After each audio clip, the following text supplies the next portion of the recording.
just said I wanted to go research it, and my research is what led me to where I am. It was kind of a rabbit hole, and we get on those often, you and I and others in the pet industry.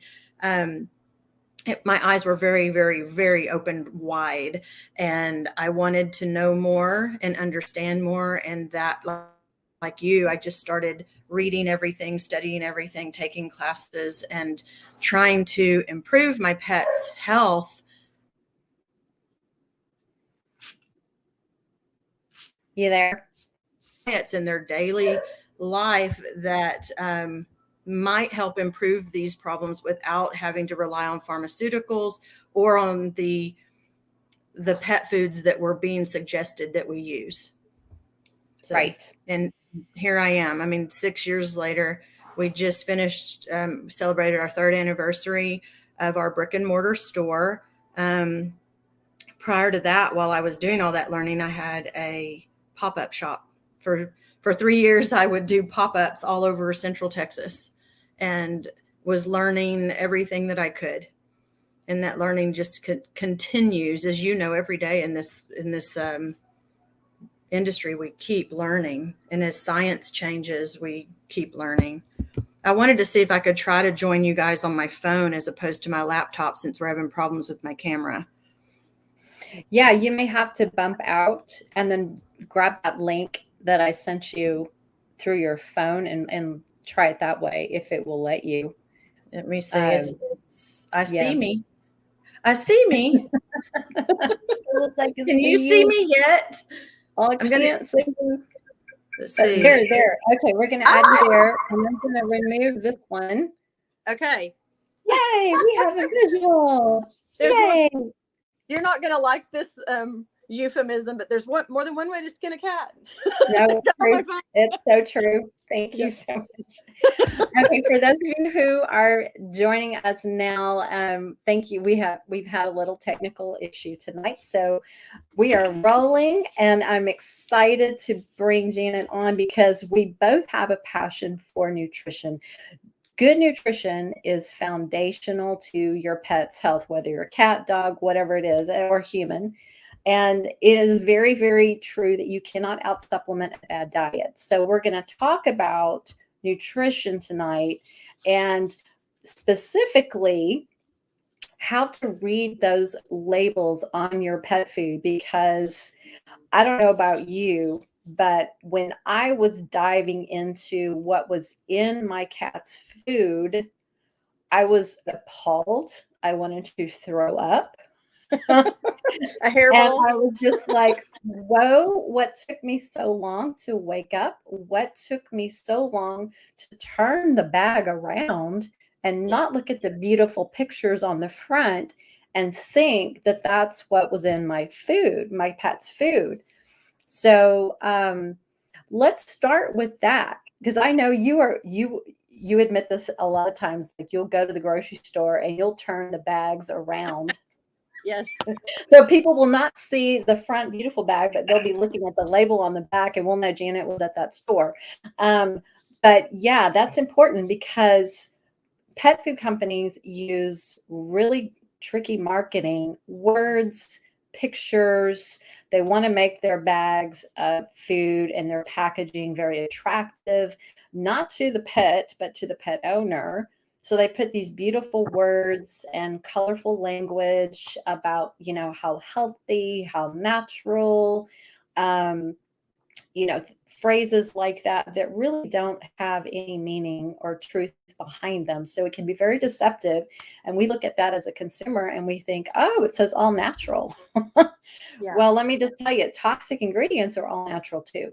Okay. So we have to be very careful what we buy into when it says all natural, because even in AAFCO standards, which is the regulatory agency for pet food, all natural doesn't mean anything. They can slap that on, labels and just call their food natural when really it's not. So talk about that a minute.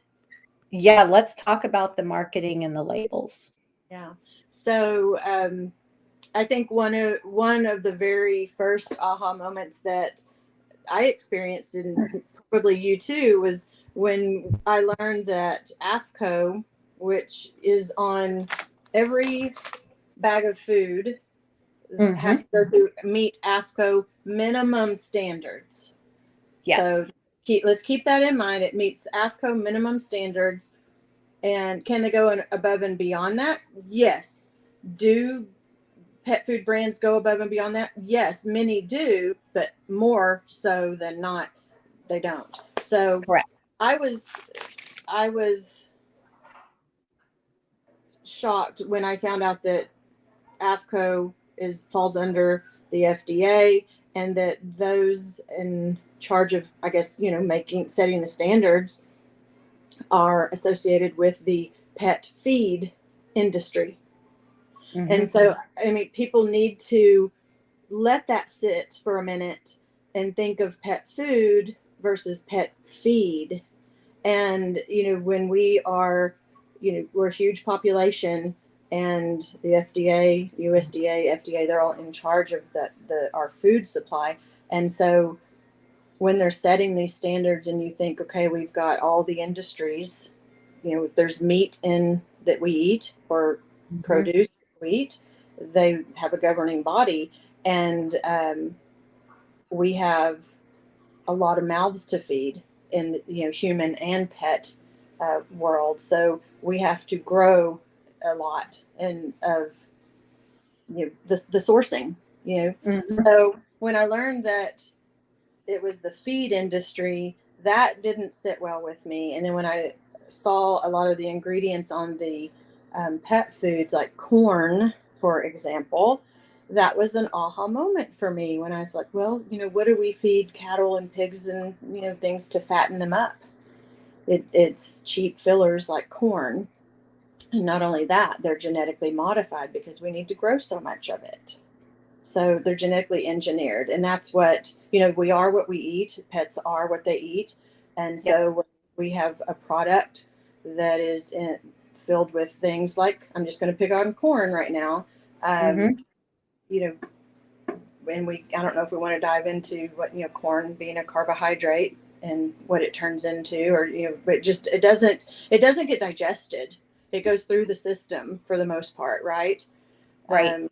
But I was just a little taken aback by who is making the rules for the pet food industry. That's where I was going with that. And Yes. And I have to say that I was reading a blog several years ago from Dr. Will Falconer, and he had just mentioned in his weekly newsletter, he popped on over to see what Susan Thixton was talking about these days, who runs the Truth About Pet Food website. And I had never heard of Susan Thixton, so I, of course, click on over to see what he was talking about. I was like, holy cow, this lady has done her homework. She is a serious advocate, picking apart feed versus food and law, and things that are enforced and things that are, turned a blind eye to as far as enforcement goes. Definitions of of the ingredients in the pet food. This lady knows her stuff. So I highly recommend, if you guys have not checked out truthaboutpetfood.com, you need to go over and look at that, because she has spent years collecting information and writing articles weekly. It's just a great resource for pet parents and consumers. So definitely go check her out. So where should we start? Well, let's talk about this. Let's talk about the fact that dogs and cats are carnivores. Cats are obligate carnivores. Dogs could be obligate carnivores, but they can eat other foods as well. So we need to look at the biology of our pets and what they're genetically and biologically designed to eat. And for cats specifically, that is proteins and fats. That cats have zero requirement for carbohydrates. And then share with dogs. So as far as dogs go, dogs are a little different in that they can eat some carbohydrates, unlike cats. They can eat, produce. And this is a book that I like to go to from Dr. Chris Besant. of Herbs Inc. And, I even have my notes from, she was one of the integrative veterinarians that I started listening to, a few years ago, along with Dr. Karen Becker and Dr. Judy Morgan and Dr. Falconer or anyhow, she has a pyramid in here, and she says that dogs need up to 85% real high quality meat. That means organ meat, muscle meat, even bone, right? Organ meat and bone. And when we talk about raw foods, I'm sure we will during this segment, that's what is in our raw food diets is organ, muscle, and bone. So 80, I'm sorry. Yes, agreed. Yeah. 85% real high quality meat. Then you get fruits, vegetables, and seeds that are in much smaller amounts. And so, when I'm talking with someone who is just asking a general question, I go back to Dr. Besant's pyramid and I say, it's about an 85, 10, and 5, or you could do a 90, 5, and 5. And so meat, organ, and skeletal, like bone, and then that 10% vegetables and produce, fruits and vegetables, and then 5% grain. And then when we talk about, grain, we want to talk about non-GMO grains, which we're going to talk about. So because I guess what I want to dispel is that it's kind of an all or nothing way that we need to feed our pets, because I have a belief system, you have a belief system, everyone has a belief system about how to feed their pets.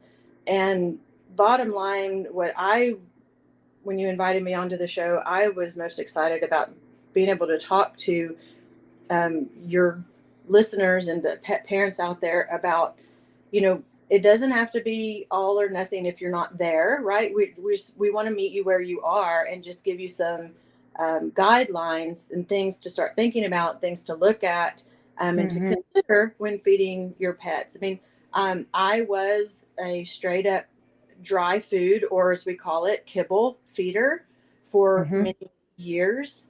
And remembering the first person that was an independent pet store owner like myself that talked to me about raw food, feeding my pet raw food.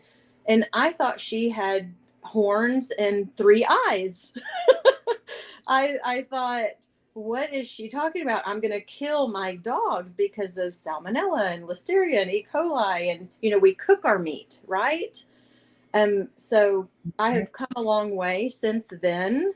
But I want to talk about what you said. Dogs are carnivores.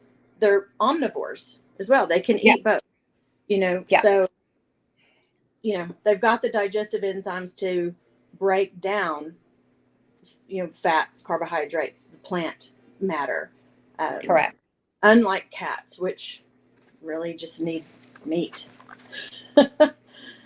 Exactly. So what we are going to do tonight is we're going to actually share with you specific ingredient labels on pet food products. And this is a doozy. And I will say this, we have so much information. We're not going to try to cram it all in tonight. There's a good chance that we will do a part 2 because there's so much that we need to cover. We feel like is important enough that if we don't get through it all, we'll just come back next month and we'll do some more.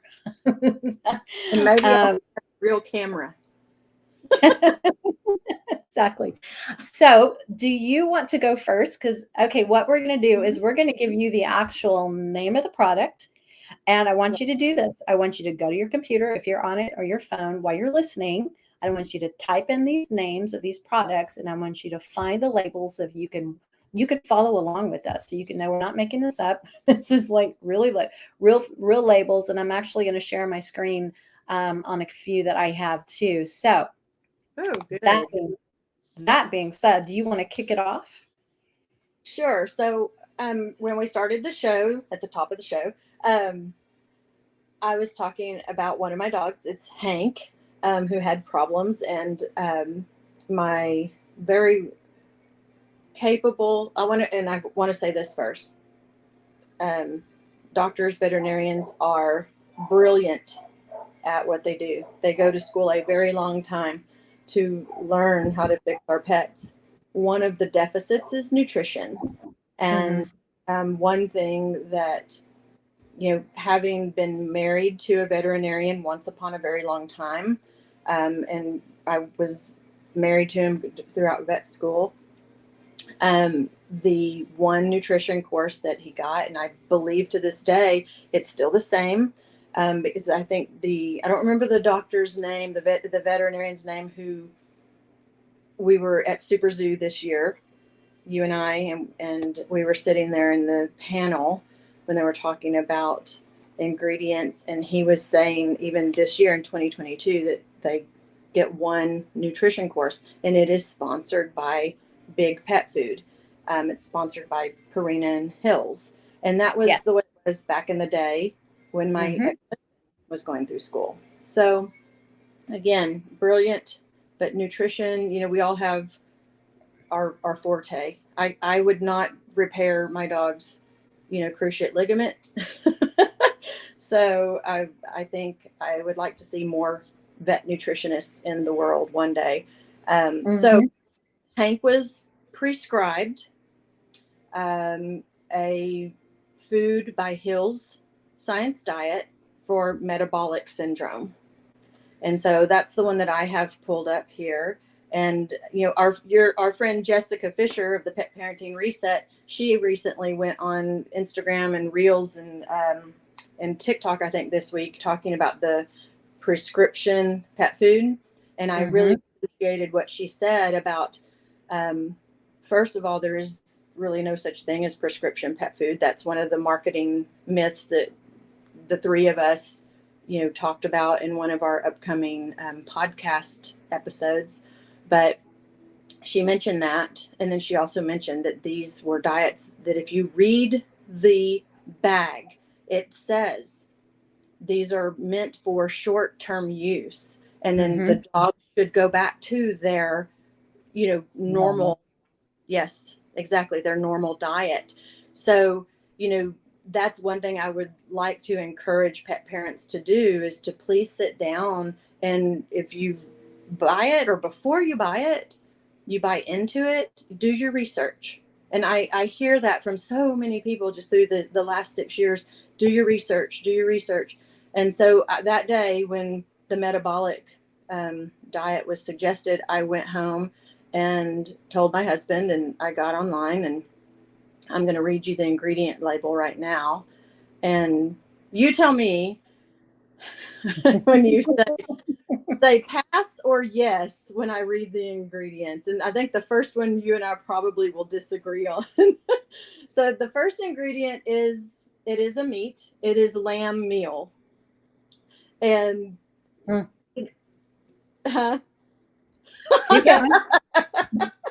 I know, because it says meal. Is there something better than lamb meal? Yes. Yeah, whole lamb, right? The organ meat, the muscle meat. Yeah. But okay, so it's lamb meal. The second ingredient is brewer's rice. The third ingredient is whole grain sorghum. The fourth ingredient is corn gluten meal. The fifth ingredient is powdered cellulose. Does anybody want to look that up and tell me what powdered cellulose is? No, they need to do this. If you guys are watching, Google it. Google these names, because you need to know. Don't take our word for it. Look it up. Oh, I think Hills must be listening, because they just bumped me off my page. What's going on? Oh, that was creepy. Oh, wow. Okay. That's hilarious. Okay. 1, 2, 3, 4, 5. Sixth ingredient is whole grain wheat. The seventh ingredient is soybean meal. And then, lovely. Yeah, dried tomato pumice, flaxseed, beet pulp. So, those are all 3 fiber, right? Mm-hmm. Tomato pomace, flaxseed, which flaxseed's great for omegas, but it's fiber, and dried beet pulp fiber, coconut oil, which is lovely. However, guys, it would be much better for you just to give your pet coconut oil on a teaspoon. You can give it to them daily. It's a medium chain triglyceride. It is healthy for skin and coat. It's healthy for heart health.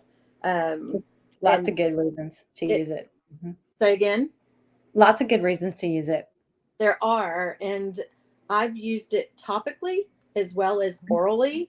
When pets get a skin issue, like they're scratching something, Jack got a bug on his back, and I'm using that term figuratively, and he's scratching and he ends up with a, like a hole. Hi, Jack. He's looking at me through the window. Hi, buddy. He scratched so much at the base, right before his tail starts, that he took off all the hair. And so I started putting coconut oil on it topically and giving it to him a tablespoon a day. And Jack weighs 40 pounds. And within 3 days, that spot already had new growth covering his skin. It's amazing. So coconut oil is just great, straight up, not in the food. Because when we're talking dry kibble, especially, which requires high heat, it degrades the benefits of it. So it looks good on paper. Have you heard that term before? He looks good on paper. Definitely.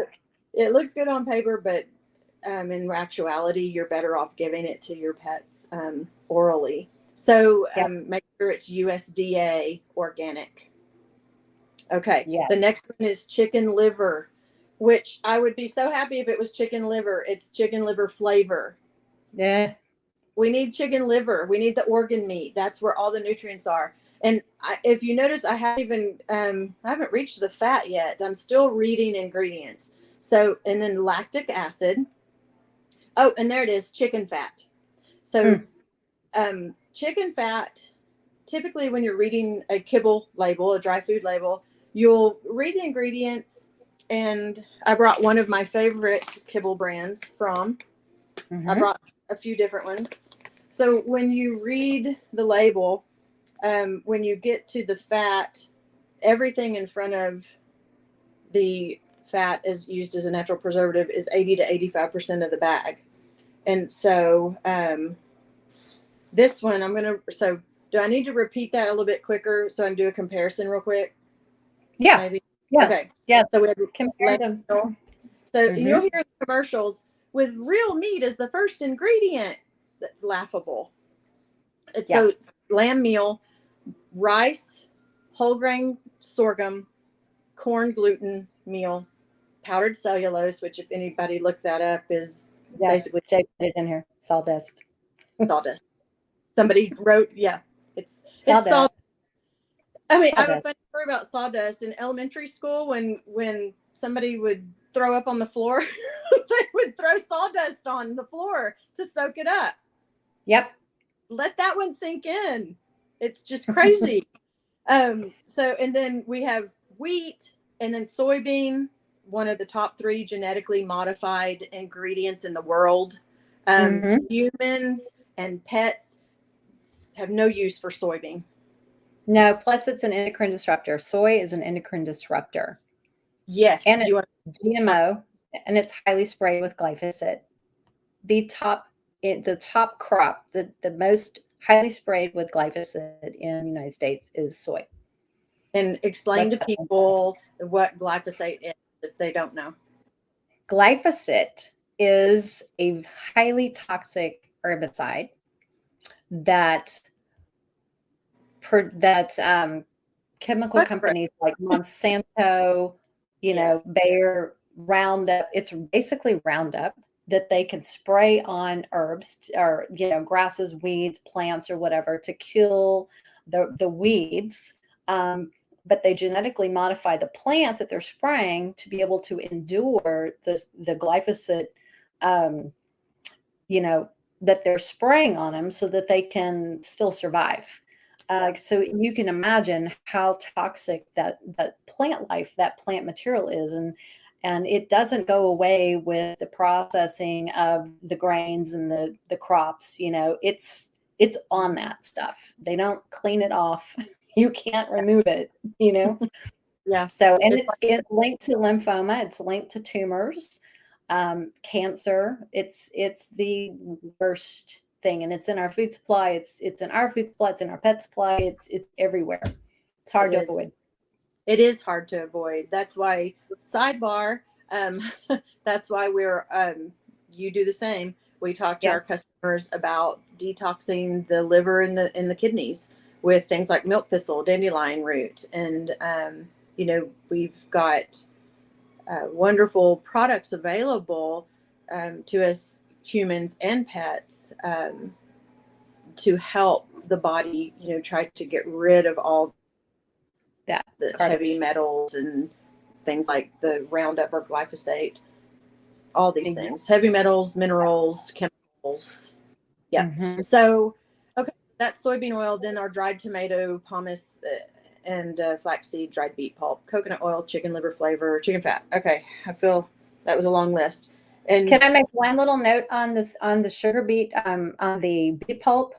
You guys, sugar beets are also highly sprayed, and they are genetically modified in the United States. So the beet pulp that you see in your pet's food is most likely sprayed with glyphosate and genetically modified.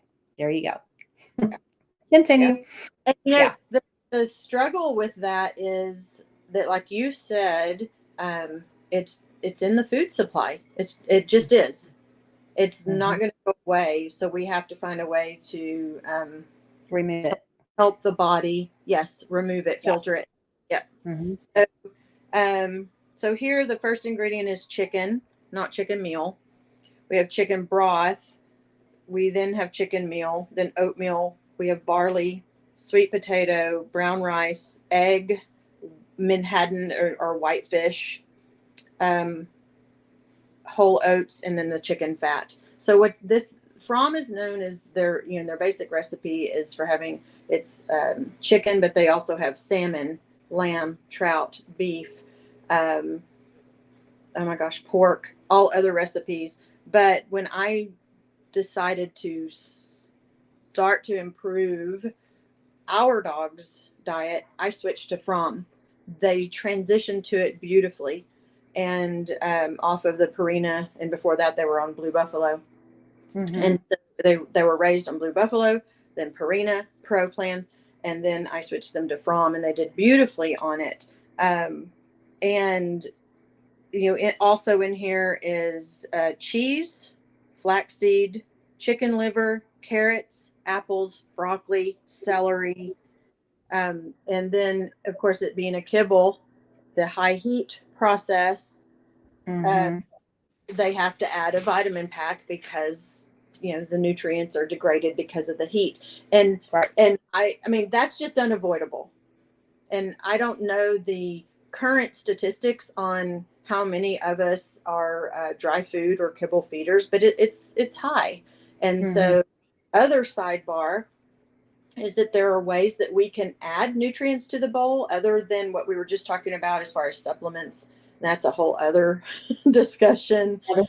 Yeah, but there's so many sidebars. But, you know, we are trying to help our pet parents develop a better bowl, a more nutritious bowl. It's like, okay, so your schedule, your budget, whatever it is, you know, your lifestyle means that, hey, I need to feed a dry food. Okay, well, let's talk about ways that we can build a better bowl and get some of, like what we were talking about with the food pyramid from Dr. Besant. I think it's a great place to start. So, but between those two, you know, the Hills metabolic diet and the From chicken a la veg, I mean, did you hear a big difference in the two? A lot of whole foods. Yeah. And not a lot of genetically modified foods, and just unnecessary starches. Yeah. And one thing I like about, you know, I really respect about From is their longevity. and not having had ever, recalls their dry food. They've got a microbiologist that's always been on staff. They have an animal nutritionist, great family run company. And so, I have another dry food that we have in the store. You want me to read another one? Sure. Is this dog or cat? This is dog, right? This is dog. I don't think I brought any cat food. That's okay. I have all the cat. I got the cat covered. Yeah. So I brought Stella and Chewy's, and I brought duck flavored. And so, Stella and Chewy's, just a little background. It, Miss Marie, as I call her, the founder of Stella and Chewy's, she, like all of us, her origin story was because she had a sick dog. Her dog had distemper, and they recommended that he be euthanized. And she started to cook for him, and like people food, human food, and she developed a balanced, and it's balanced. It's not just, I'm gonna put a little bit of chicken with some sweet potato and some green beans, and voila, that's not balanced. That's a great topper. But I get a little freaked out when people say, "Oh, that's what their dog, eats every day, day in and day out," because eventually, the lack of balanced nutrients, the vitamins and minerals that their body needs, eventually that will catch up, like with all of us. Right. So, but Stella and Chewy's founder, she started cooking for her dog, and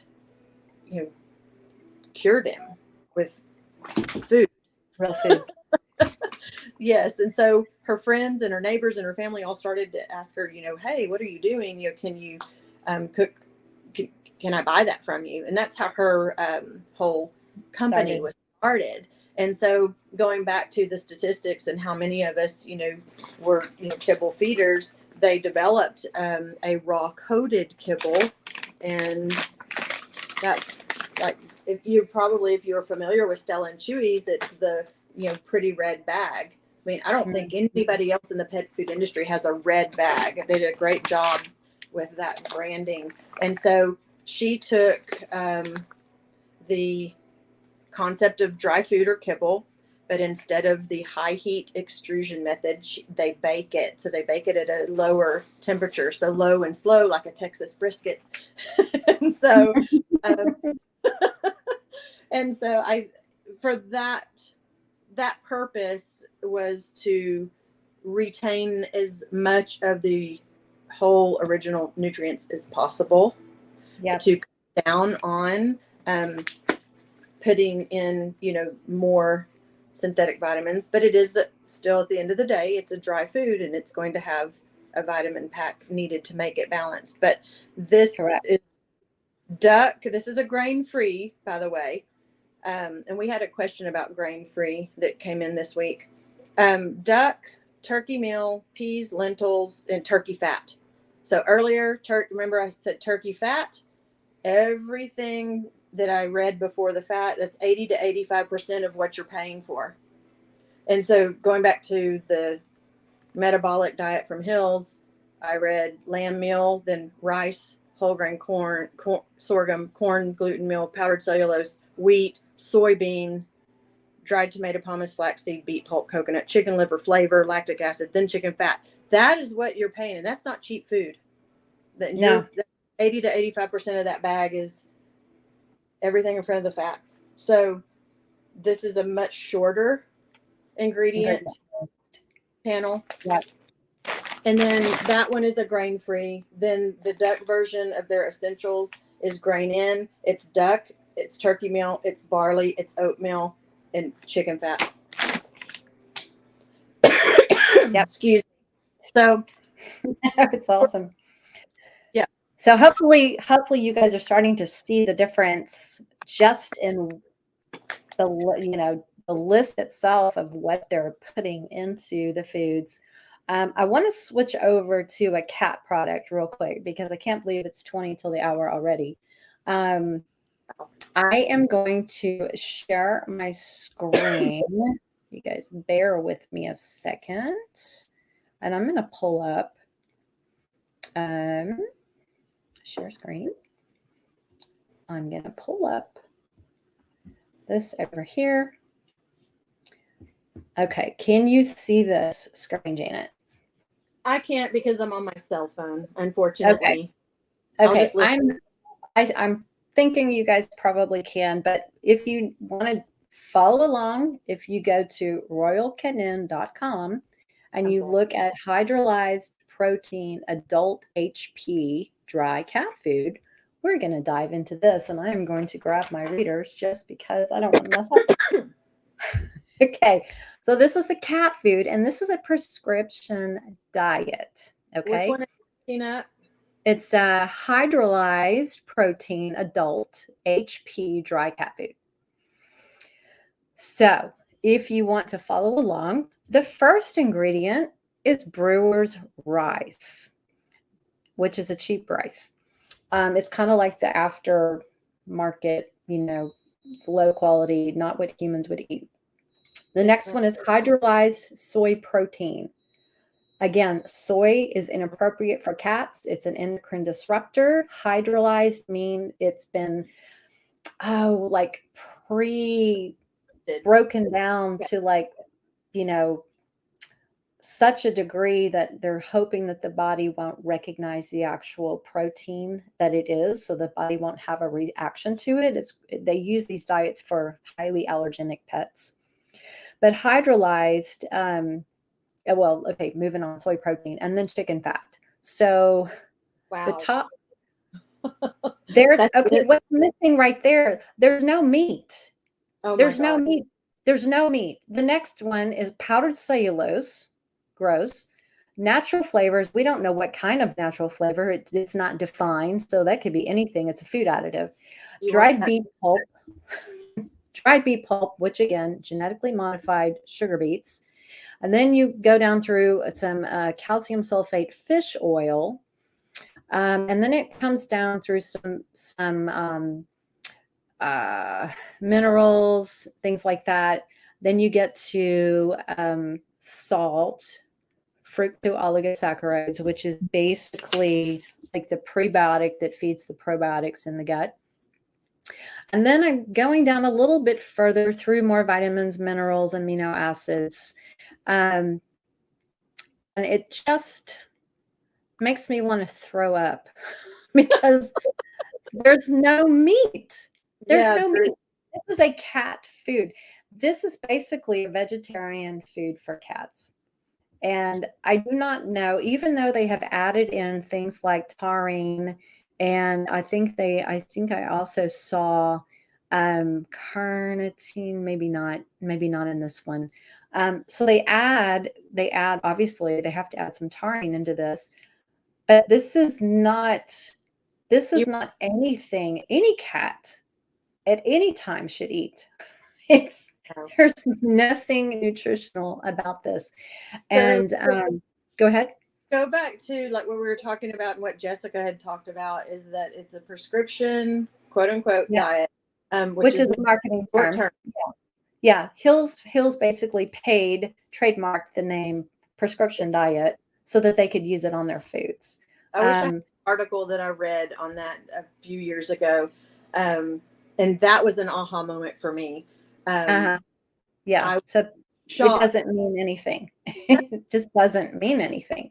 Okay. So now I'm going to go to a different one to give you a different idea. Okay. This is Purina Pro Plan. So if you go to Purina Pro Plan and you look up, this is Complete Essentials Chicken Entree. It is a wet food. So come down here to the ingredients, and the first ingredient is water, which, okay, that's good. We want moisture. And then chicken, wheat gluten, meat byproducts, liver, fish, soy flour, cornstarch modified. Soy and corn are genetically modified ingredients. Okay. Again, we don't want those. Wheat gluten is terrible. That's just what makes the thickness. And there's also companies like, I'll say it, Purina, use wheat gluten to make their food look like meat. But when you break it down, it's actually just wheat gluten. Was there meat in has that, a little color. What's that? Did you read any meat from that label that you just read? I'm not. So chicken, it has chicken, but then, you know, according to Susan Thixton and the rules for AFCO, chicken is not necessarily the beautiful chicken thighs and chicken breast. It is the leftover chicken parts that human beings do not eat. This is feed grade ingredients. So it could be the backs of the chickens, it could be the wings, it could be feathers, it could be beaks, you know, it could be any part of the chicken. So it's not necessarily chicken breast and chicken thigh. Yeah. If they want to know that, all the companies and ask. Yes. Yes. She always encourages that. And then there's a questionable ingredient in here called menadione sodium bisulfate, which is a vitamin K. They use it to supplement vitamin K. This is an illegal ingredient in pet food.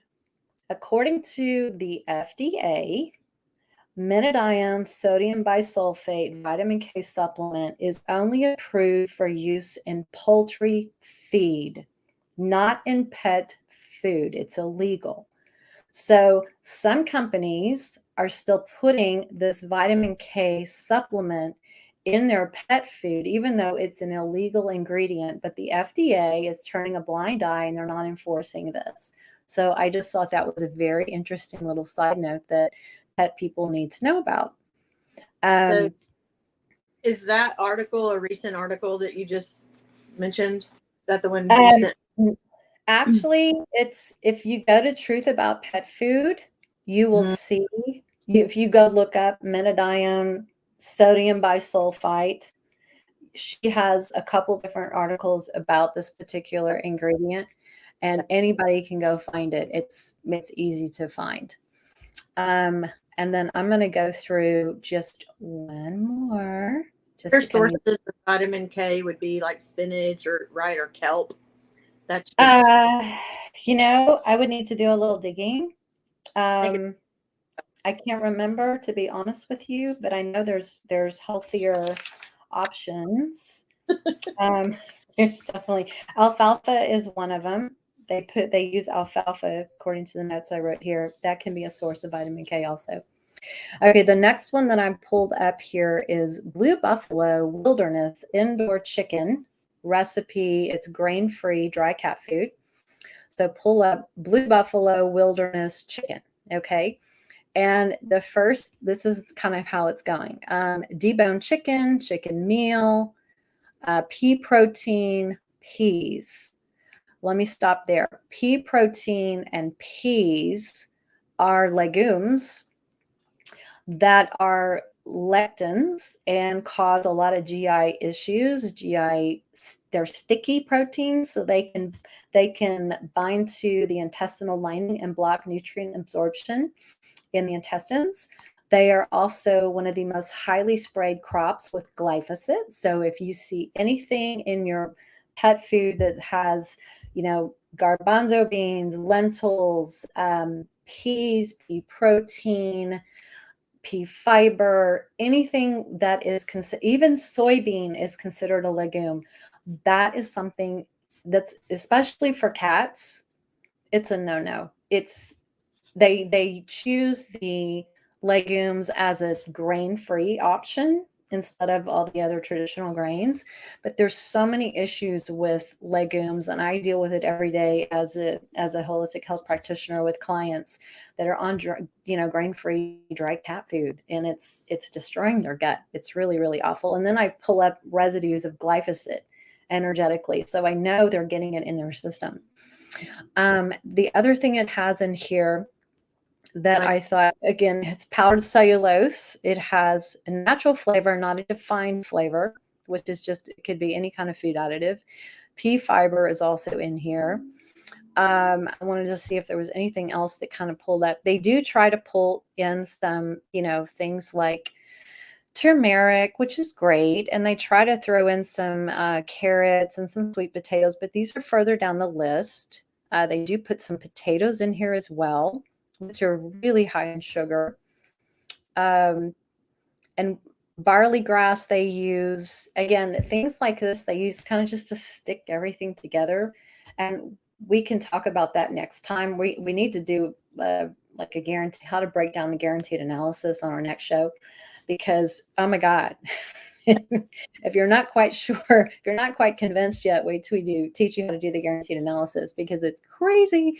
And it's easy so to yeah, and it's easy to do. Yeah, exactly. So I just, I don't like this one. I don't like this food either because of the legumes in it. And, again, the pea protein. And what are your thoughts so far? Well, I hear what you're saying, and I would love nothing more than to see all pets on, a more biologically appropriate diet, meaning, raw, gently raw, freeze dried raw, air dried raw.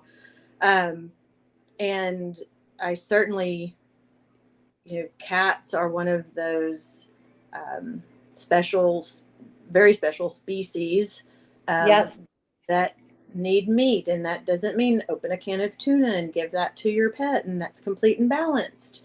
Again, it goes back to the organ meat, muscle meat, bone. And I understand, because I've had this conversation with many of the brands, the pet food brands, and my reps about things like pea and pea protein. And, when you get into a grain-free, dry kibble food, you have to have carbohydrates to keep it together. Keep it together to go through the extruder. Yeah. Exactly. So it has to, dry food has to have carbohydrates, guys.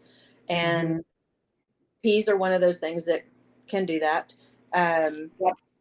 So I think for me, it's always a balancing act. And there's so many things that we have to take into consideration when we're helping our pet parents decide on which food is going to be appropriate for them. And there's, if it were, like I said, no barriers at all, my store would be a completely like a freezer store, except for shelf stable raw foods like the air dried, the freeze dried. But instead, I have a very curated dry kibble room, and I cat kibble there, and I have to myself and then encourage pet parents to take a balanced approach to it. And so if we are choosing pet food A, B, or C, okay, but what can we do to help the body to manage some of those ingredients that may not be able to avoid, right? So like you, when you're doing your holistic practitioner, just amazing stuff, and you pick up on glyphosate and you suggest a, supplement to help cleanse the body of that, then maybe the appropriate route. Why am I getting a tickle in my throat? I want to add a couple things right before we're going to have to close this up in a couple minutes, but I wanted to just share like one other things for you guys to look for when you're looking at ingredients. And I see this a lot in cat treats, maybe dog treats too, but even in your lower quality grocery store type of kibble, they're still putting this in the ingredients. And I shouldn't be shocked, but yes, I am kind of shocked. You're going to see food dyes. So you'll see like red 40, yellow 6, whatever. Food dyes have links to hyperactivity, GI irritation, and even cancers. So you've got to look at the label and don't get anything with food dyes. If you see anything with propylene glycol, that is like a type of antifreeze. It is toxic. It is used to make things soft. They use it in baking products.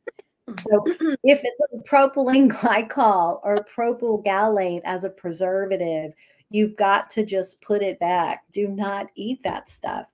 And then I've also seen products that have BHA and BHT. listed on the labels are sodium nitrite, sodium nitrates. These are no-nos. These are toxic preservatives. And they try to get away with it because they say, oh, it's just a tiny amount. But when you look at the cumulative effect over time, if your pet is eating that food day in, day out for years, I guarantee you it's having an impact on your pet's health. Even if you can't see it, metabolically, it's going to have an effect and eventually it will show up. But okay, so we have to wrap it up. But Janet, give it one final thought as we close it out here today. I really appreciate you guys sticking around. We hope you learned something. I hope you did. Look for whole foods. Whole foods, and no corns and glutens and wheats and soy. Those will be the big four. This is one very common. It's in all big box, all grocery stores, discount stores. Ingredients. The first one is meat byproduct. The second one is soy. Then it has sugar, propylene glycol, salt, garlic powder, natural smoke flavor. BHA is the preservative, which is the carcinogen, a carcinogen, and that is pepperoni. My dogs ate one once and they threw it up. I understand why. Now we know why. It's awful. So hopefully you guys learn something. We'll come back and we'll do a part 2 because we want to share more information about labels and teaching you how to read the guaranteed analysis, how to break down those additional things. And we want to share some additional food labels with you, some good options as well as maybe a couple more not so good options, just so you can start to recognize the words and the ingredients and start to make better choices, because that's the key. When you are educated, when you're knowledgeable, then you can make better decisions and make better choices. And after all, that is what we're here to do. We want to learn, we want to share, we want to grow, and we want our pets to live really long and healthy, happy lives. And remember, the foundation to that is good nutrition. So thank you, Janet, for joining me tonight. Thank you guys for checking us out and listening. And I hope you enjoyed this. Please share it with any of your pet owner friends. Just help us get the word out, because we're really passionate about this. So until next time, thank you so much. Have a great evening, and we'll talk to you next month. Bye.